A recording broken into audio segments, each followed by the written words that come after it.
When and how will you find a great financial advisor to suit your needs? I'm Marianne Montaigne with Thriving with Your Money Tree, and today my guest is a financial advisor who will discuss the whys and the whens and the hows of choosing a financial advisor. This is not any advisor, but a trusted working associate of mine when we were both at Gradient Financial for many years. This is not any advisor, but a trusted working associate of mine when we were both at Gradient Financial for many years. And she advised hundreds of financial advisors, maybe thousands, on, she's nodding yes, on investment offerings and practice management.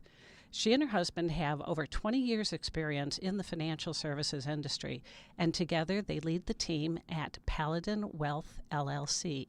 Allow me to present to you Nikki Foley. Well, thank you for a nice, warm welcome there, Marianne. I appreciate it. I have to say, today is a great day for me. I have this really warm spot in my heart for Marianne. So I probably have had Marianne on a pedestal for quite a few years here. She has this ability to seamlessly transition from her role as a professional, as a CFA, as an industry knowledge leader. She appears on Bloomberg and CNBC, yet she is this wonderful, down-to-earth gal next door who has shown again and again how well she does relating with retirees and pre-retirees, and that's our clientele. And so for me, today is a really special day that I get to do this with you as you have embarked on a whole new adventure with your podcast, dear. Well, thank you, but I'd like you to go ahead and introduce Paladin to our listeners. Yeah, absolutely. So Paladin Financial, Jeff is my husband, and we own it. We are an independent, fee-based, registered investment advisor, and I know that that gets fairly technical, but it basically means that we are registered at the federal level with the SEC. Jeff is also a certified financial planner, or a CFP is more common, what you might hear out there, and that's short. CFP is short for again, certified financial planner, and this is an advisor who has done a lot of certification and rigorous testing, much like you have done, Marianne, in your world as a CFA. And he is focused on the financial planning knowledge that goes into that. And we'll talk a little bit more about what falls into that at a later point here in our conversation, I think. But one of the key things that I think is important of a CFP is they're a fiduciary, and that's kind of a legal jargon that you might know out there, and it's an ethical standard. But in short terms, it means that Jeff is bound to always deliver advice in the best interest of the client. So at a high level, we focus pretty much on a fee-based firm. And serving pre-retirees and retirees is where we've started. We have 7 employees now, so we're based in the Twin Cities of Minnesota, and everybody on our team is licensed in some capacity. So what has happened as we've brought on additional staff, we're serving a larger population. So it's not necessarily pre-retirees and retirees these days. We are helping people right out of the get-goes in their career. It really could be anybody that we're serving now. And so we're having some fun with serving a broader audience. That's awesome. Yeah. One other thing, I don't know, Marianne, that we've caught up. We are now in Kansas as well. So that has been an exciting addition for us. So Jeff and I are homegrown Kansas kids, and our goal was to figure out how we could have a presence there. I have family there. My dad's there. His brother is there. And so if we can have a connection back in Kansas, it allows us to be home and with some of the people that we love and be able to still serve that community with what we do as well. Why am I not surprised? Well, it should be a fun one for us. We're just embarking on this. It just happened a couple months ago, so it's fresh, but something we're excited about. Marianne, I'm going to tell you a story, and not all of my explanations will be this long, but there's something that people often ask why I do what I do or why we do what we do. And you had mentioned how we got to know each other previously was through Gradient Financial Group. I served there for close to 20 years. And so making a change in my life, that was a big deal for me. It took me almost 6 months to make that decision. And so I've gotten the question quite a bit of, why do I do what I do? Why did you make the change, and so forth? And for me, it comes back to people, which probably wouldn't surprise those that know me. but it's about being able to use our gifts to serve others. And what I mean by that, there's a fairly emotional piece that goes along with this, and I'll tell this, and hopefully I don't get jumbled up here. There was a period in my life that it was about a 12-month period, and there was a lot of transition that was taking place. There was a lot of joy, but there was some heartache that was going on. I had a newborn. My mom passed away. My grandpa passed away 3 months later. I had a 4-year-old who we sometimes nickname him the Tasmanian Devil. Doesn't get more energetic than at that time he was 4. He broke his leg. Tornado, I've heard. There you go. Yeah. That's a fantastic way to look at it. He broke his leg. He had started a new school. What else was going on? Oh, I had a new boss. I had worked with Tammy Lucius is a name I don't mind sharing. I had reported to her for 15 years, so that was very normal. And the business of Gradient Financial Group was going through growth, and so I was reporting to a new person. And all of these things were happening at once. I was a board member, and it was going through a huge transition, the board was, and we were getting new licensure and new grants, and all of this was packed into a 12-month period. Wow. So That's a lot. it was a lot. And didn't mention Jeff's business, or our business at the time, was 2 years old, and he was running probably 50 to 60 evening seminars a year, which had him gone till 8 or 8:30 at night. And so here we were. In comes somebody in my life that both you and I know. Her name is Courtney, and I didn't know if I was coming or going at that point in my life. Yeah. And, transition can trigger a lot of things, and you can be super happy because all the joy that's going on, and yet all of a sudden you can have this flood of other things. She came into my life professionally, and she lightened my load, is probably the best way to say it. She was somebody that looked at my calendar and told me where I needed to be and when I needed to be there, who I should be talking to, what my deadlines were. She just came in, and there's no better way to say it than she gave me my life back. I was able to find happiness. I was able to just navigate again I said, it was messy. Our life was so messy. And I tell you this story because I hopefully others probably have gone through transition in their life as well. And as I talked about before, our population is pre-retirees and retirees. Well, retirement is a huge transition for people. Challenge and opportunity. That's exactly right. All the wonderful things and all the happy things that go along with it, but yet sometimes it can be crazy, and there can be emotions that go along with it. And then oftentimes, you think about that age and what else is happening. Kids might be getting married. You might be inviting, new son and daughter-in-laws into your life. You may be having a situation where elderly parents, you're taking care of them or moving them into new care. And so life, although great, can be crazy. And the way that I look at what we can do is I want people to be happy, and I want them to be able to lighten the load from a financial perspective and turn it over to a professional or an expert or somebody where they don't really have to think about it. All they have to do is take care of the things that are right in front of them and be able to focus on all the places they want to be and all the good that they can do, because you only get to go through this retirement once. Right. And so if we can be that person and use our gifts to serve our population and our community, what a great thing. And that's what it comes down to. There's a very emotional piece of it for me. Right. So you're instructing people, you're helping them get their arms and their head around the changes that are occurring, and really establishing a relationship that should last for years and years to come. Yeah, and I think there's so much to be said for knowing that what those years and years to come can look like. You can put that, you can have a plan, and then all you have to do is, it's kind of that, I was going to say this later in our conversation, but I'll use it now because it's appropriate. My favorite quote, and I can repeat it over and over, is from Stephen Covey. I'm a Franklin Covey person. No, you are. So this one has been with me for a long time, but began with the end in mind.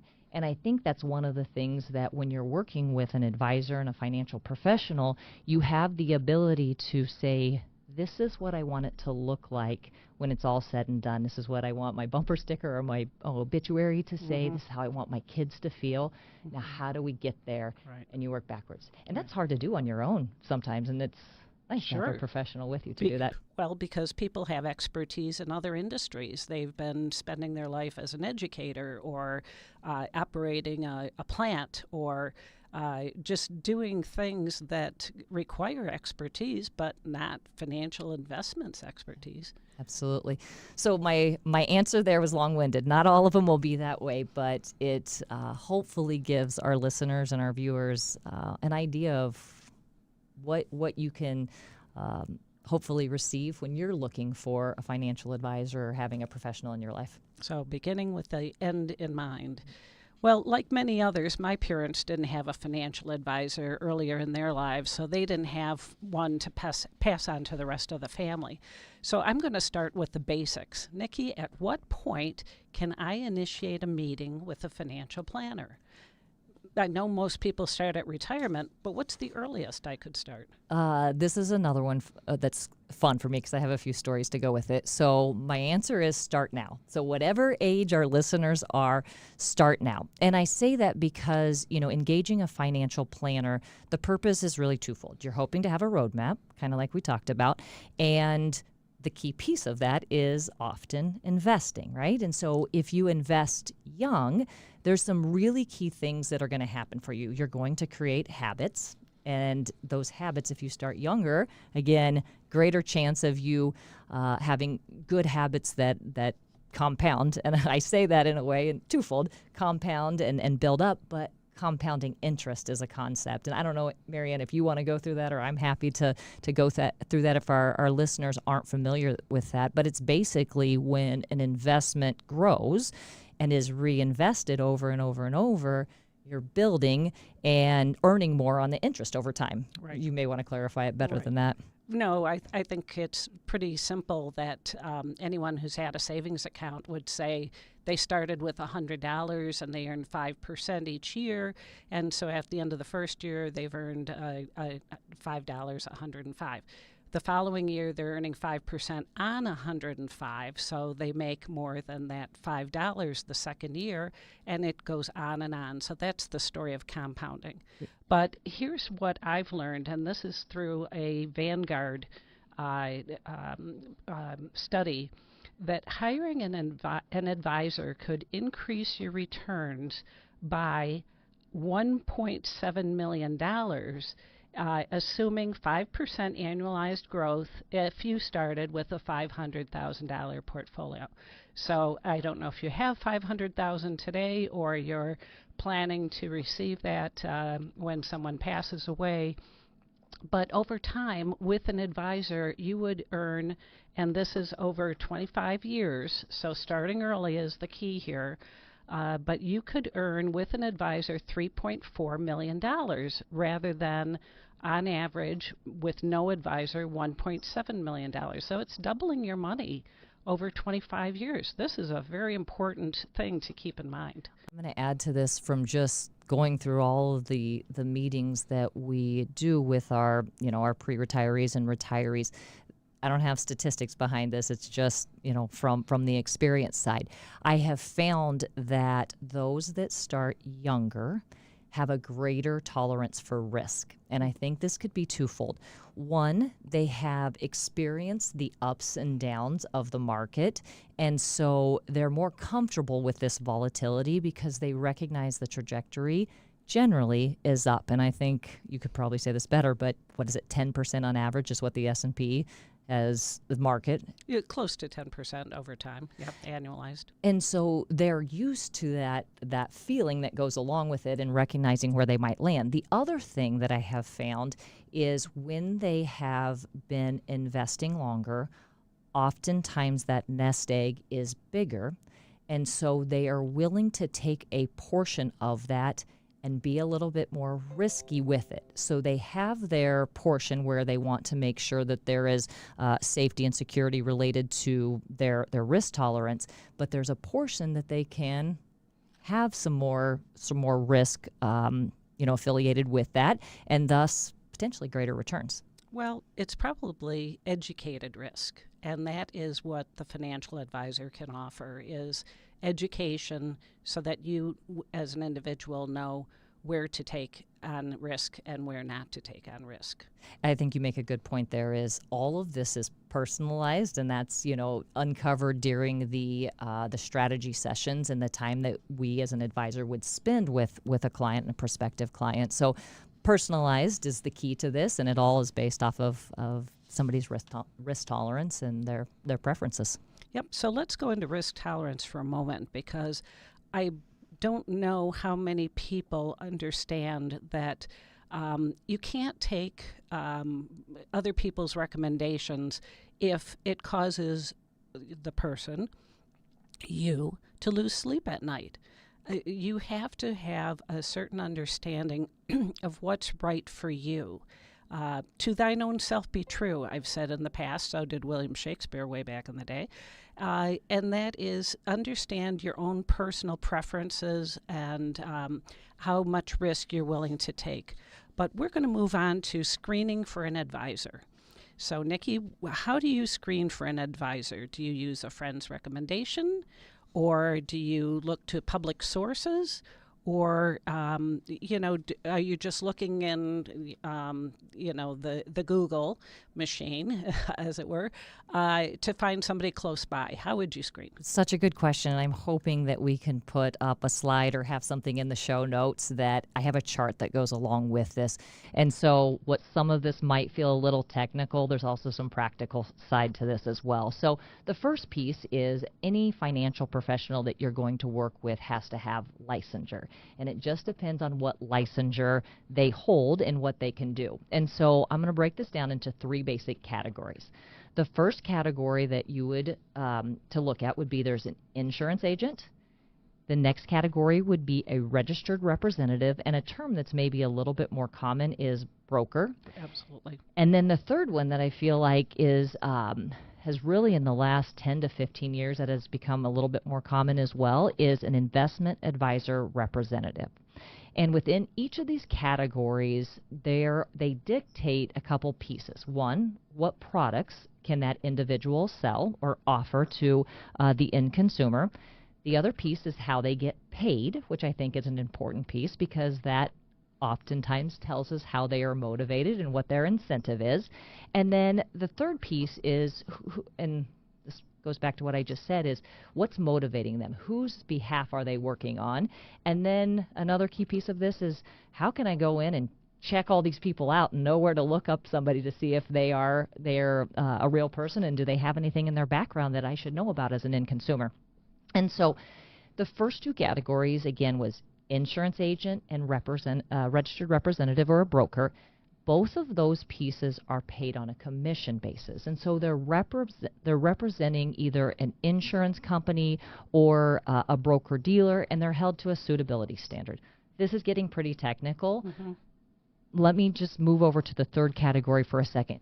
They are paid on, this is again the investment advisor representative, they are paid on a flat fee, and they are held to a fiduciary standard. And if we rewind back to earlier in the show, we talked about that fiduciary standard. Somebody else or another profession that is held to a fiduciary standard would be like an attorney or a CPA, to give you an example. And again, they have to work on the client's behalf and they have to work in their best interest. So, again, technical, but nonetheless, I think it's important to know a few of those pieces. Super important. Fiduciary is going to come up many times in this podcast. Exactly. So, if you want to find out more about somebody that you're exploring or, the person in front of you, the financial professional, an insurance agent is governed by the state. So usually you would just go to the state's website to look up information on them, or you could potentially, call. A registered representative is governed by FINRA, or ultimately the SEC, but there's something called BrokerCheck, and FINRA is FINRA. So brokercheck.finra.org is where you might go to look up somebody from that side. And then investment advisor representatives are governed by the state and the SEC, and you would go to advisorinfo.sec.gov. Very technical. We'll get this in the show notes. We'll put a slide up so that it helps our listeners. Okay, let me take this back to the practical side because we don't want to hear about just the technical. There is a statistic, and I don't know if you remember, Marianne, we had a guest speaker here in the spring, but she had also done a webinar for us, and her name is Patty Hauser. She holds a VP position at Athene, which is a large insurance company, and she one of the statistics that she gives is women refer almost 3 times more than men. And I bring this up because I think about when I want a new product or I'm looking for something, one of the first things that I do is to go text my group of girlfriends and I say, who do you know? What are you using? What hair product? Whatever it might be. That is so common for how people find professionals in their lives, whether it's getting the garage redone, the roof redone, or a hair care product or makeup. And so I think what's important as a business owner or just, kind of general philosophy is follow the golden rule, act or treat others how you want to be treated. And I want to make sure we as an organization have the highest level of service so that our clients will talk about us. Well, I've had people tell me they've asked for a recommendation from their boss, their dentist, their doctor, somebody who looked successful. And that was, it looked like they were investing well. So you could always ask them as well. Yeah, absolutely. The piece that I have recognized as a small business owner is how important our community is and how important it is to be able to give back to it in any capacity we can. So whether that's, again, using our gifts and our talents to help somebody grow in a financial perspective, or let's make sure that we're doing good things in our community, that we're giving back, that we are volunteering, and that we're being present for the people around us and whatever that might look like. Okay, so I'm going to shift gears for just a little bit and toss this in, but there's something like 17% of women who feel comfortable about their retirement plan, and that's a very paltry number. And the reason is that only 32% of women have a financial advisor, and that's about half the number of men who have a financial advisor. So women aren't comfortable because they don't have someone guiding them along, providing them information, holding their hands when the market gets a little rough, keeping them in the markets when they should be kept in. And so it is important for women to share this information with their friends, with their community, when they have a good financial advisor, to pass the information along and help their friends become more comfortable with their retirement plan. I think that's such a good point. I feel like the financial aspect of somebody's world can get technical. And when it gets too technical, people shy away and they don't take action. And so actually just last night I posted something on our social media channels is keep it simple. Keep it at a level that you can understand, but do something to take a step forward and contribute to the longer term goals that you have. And for so many people, it's easier when you're with a professional that this is what their gift is and this is what their expertise are. Sure. So when you have that appointment with a financial advisor, what kind of information will they be asking? Great question. So it's going to look a little bit different, probably the structure of it, but based on who you're meeting with. But in a very basic terms, the goal would be, let's figure out if we even like each other. Are we compatible? Can we sit here for an hour or 2 hours and have a conversation and actually have some good relationship banter going on? So I think that's probably the first thing for both sides of the party is this an easy relationship for us to engage in? From there, back to the technical side of things, we, want to make sure that we understand somebody's risk tolerance. And that's something that's actually required, that we have to have that understanding of how much risk do they want in their life. And that's somewhat based off of a number, but also their preferences along the way. Things like statements for like their brokerage accounts, annuities, life insurance, other investments, any of that, we're going to want to collect statements. And then any information about expenses, debt, kind of the day-to-day workings of our life. And then we take We really want to make sure we're looking at it from a holistic perspective, because every decision that you make financially also has an impact on your taxes. And so we always ask for tax returns as well. And then anything else that somebody wants to share with us, they think is relevant to the conversation and to their financial picture. Okay. So the financial advisor can do a better job for you if they have all the information, right? Yeah, absolutely. Yeah. That's something that we have often been conditioned to not talk about your finances. And that was maybe an older generation, and I don't know that that's the case necessarily today. And some of that is there's laws around you can share your salary and things like that. The world has changed, is what I'm saying. Right. But so many people find it taboo to talk about money. So walking into a financial professional's office to talk about every aspect of their finances can be intimidating. Mm-hmm. But we can't move forward and give you a good analysis of where you're at and what it looks like to, again, what's the ending look like and how do we move backwards from that if we don't know what we're dealing with and all the pieces to that puzzle. Yeah, I've seen so many cases where people give their financial advisor half their money or, 2/3 of their money, but they withhold a large chunk. And as you say, that can make a big difference in their tax situation.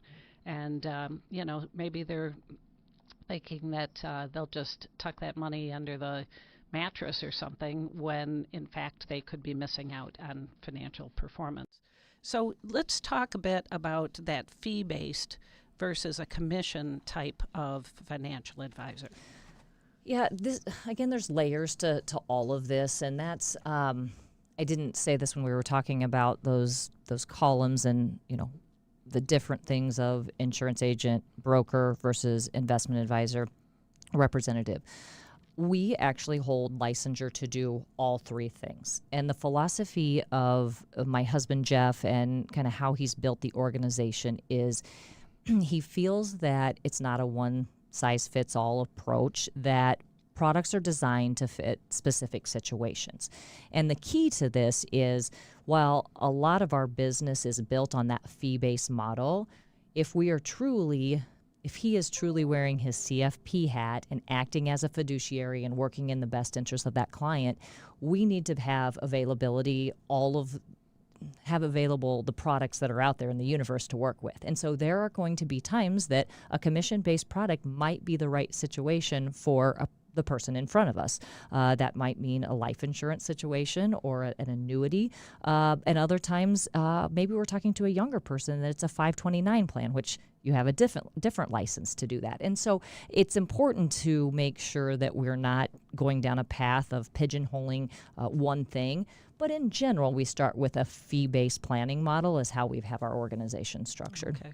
And then let's talk about a plan versus ongoing management. Yeah, this is actually an ongoing conversation in our office as well. So in an ideal world, we were talking a moment ago about how many advisors people might have, and sometimes people want to spread it out because they're more comfortable and they think they don't want to put all their eggs in one basket. If that is a philosophy of our clients, it's sometimes hard to break. But in general, we want to be able to have our eyes on all of the pieces. And you had mentioned the tax risk that could go along with not doing that.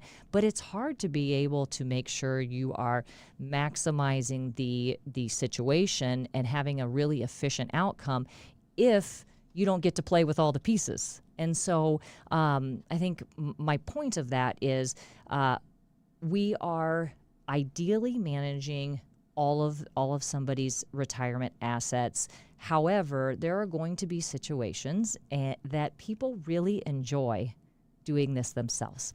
Let me take a couple of examples for you. People retire, and what are they going to do and how are they going to spend their time? Well, if the financial side of things are really important to them and they enjoy it and it's not something that they got to do in their professional life, guess what they want to do? They want to spend more time on that. And so for us to say as a professional, no, we got it, it doesn't necessarily work like that. But guess what? They don't know all of the pieces. They might be a little more uncomfortable on some of the tax implications or knowing the right time to do, say, a Roth conversion and all the benefits of that.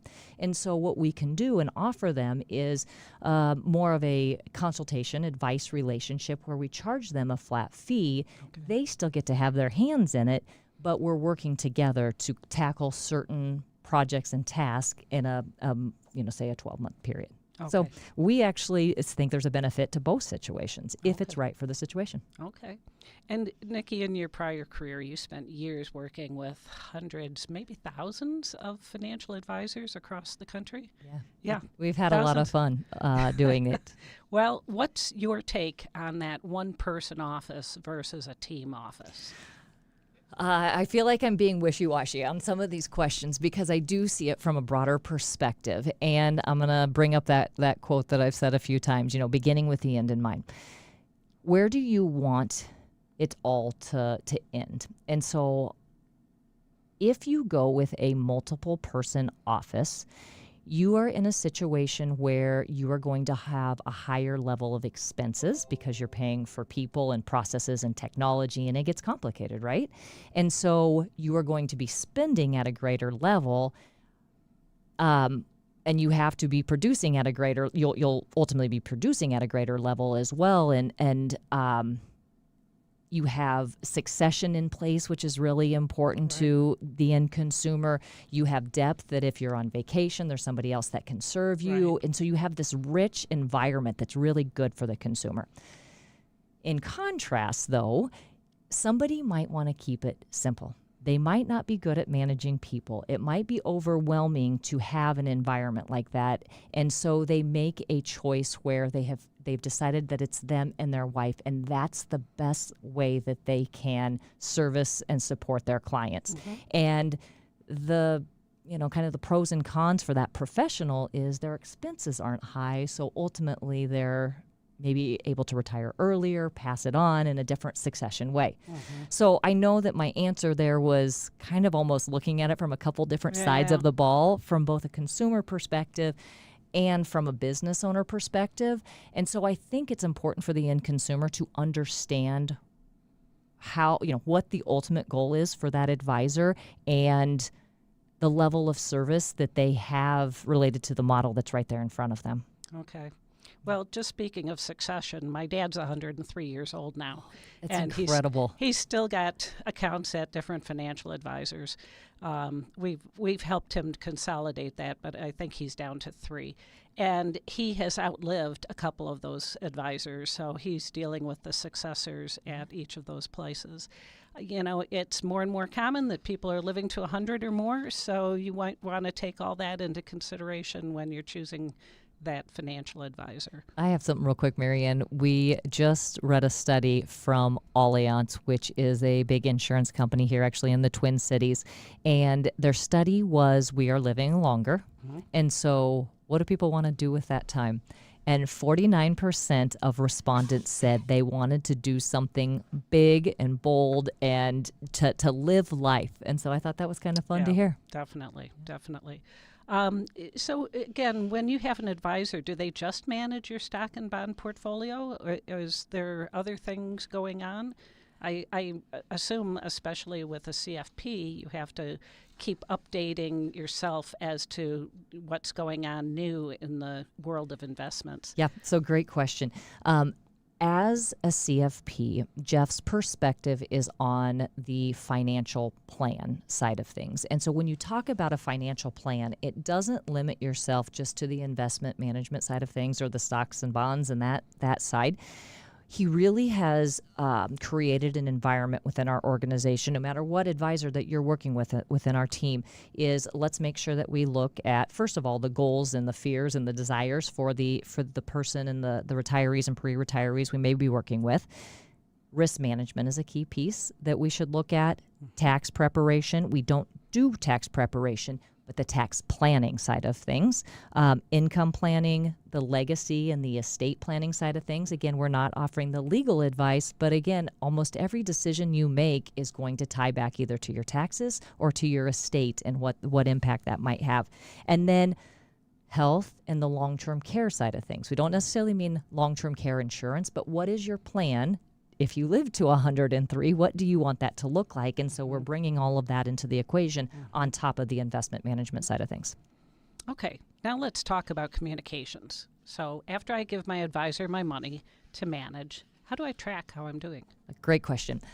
Technology has become such a key piece of the world that we live in. And even you think about, at this point, a lot of people are comfortable with the digital side of things as it relates to banking. But there's new things like cryptocurrency and digital currency that make people uncomfortable. But the reality is technology is a really big piece of the financial world. And so we use a variety of technology to create reports and ongoing, as we meet on at least an annual basis. Sometimes it's more often than that keeps you up to date, and we can look at what your financial world looks like. But we don't want to just reserve that for that one time or 2 times a year that we get together. So all of that is available on our website, and there's a couple different ways. We have a tool called Generational Vault that it's accessible through there, but you want to also make sure that you have access to people that are holding your money, meaning a custodian, names like Charles Schwab as an example.